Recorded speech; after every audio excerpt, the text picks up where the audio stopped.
Can you guess whose birthday was yesterday, February 11th? Thomas Edison. He was born February 11th, 1827. He was an inventor. Thomas Edison was one of the few top inventors of his time.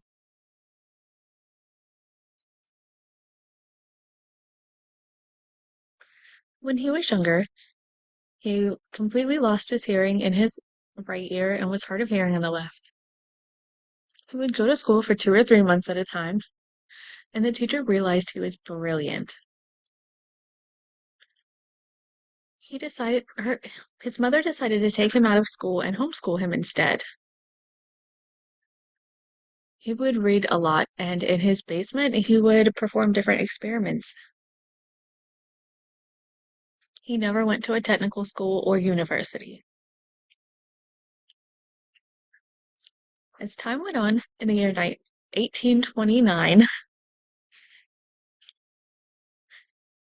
Thomas Edison created a machine to help streamline the voting process.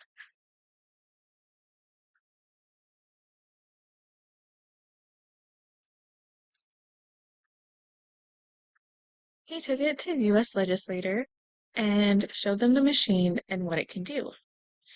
They rejected his idea, but that did not deter him from inventing new things. There were many other people who were interested in buying his creations.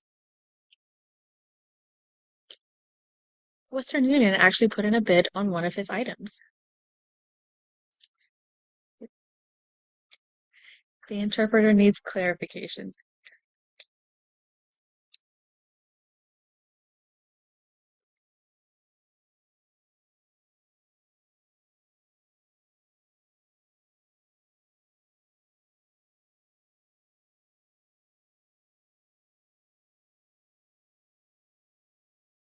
In 1874, Thomas Edison was 27 years old, and he had invented the telegraph.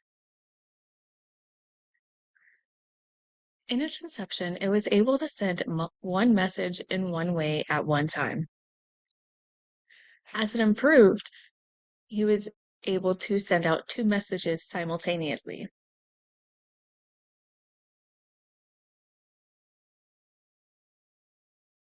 Western Union bought his telegraph, and they put a huge sorry, the interpreter needs clarification. I need to just rephrase that. I gotta rephrase that.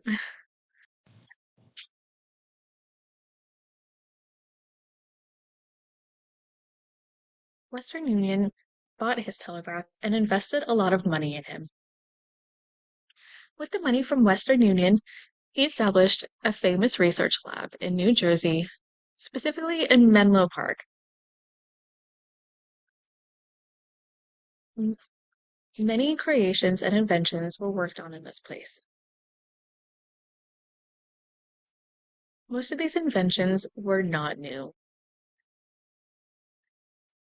Much much of their work was based on modifying different inventions like batteries, light bulbs, and other solutions.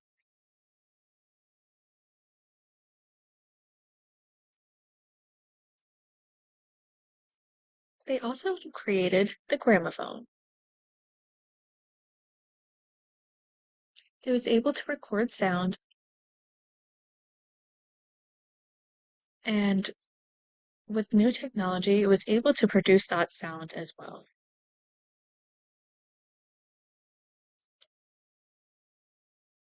Thomas Edison was incredibly brilliant, and he said that being deaf was actually quite a blessing to his work.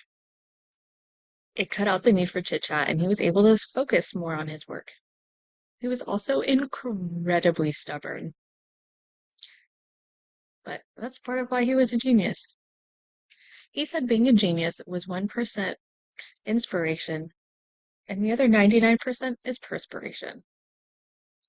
That doesn't mean he didn't have his fair share of struggles. He said that his failure wasn't 10 ways to fail, it was 10 ways to not do. The interpreter needs to clarify. Just 1 second. He didn't see them as failures. He found them as 10 different ways that just weren't successful.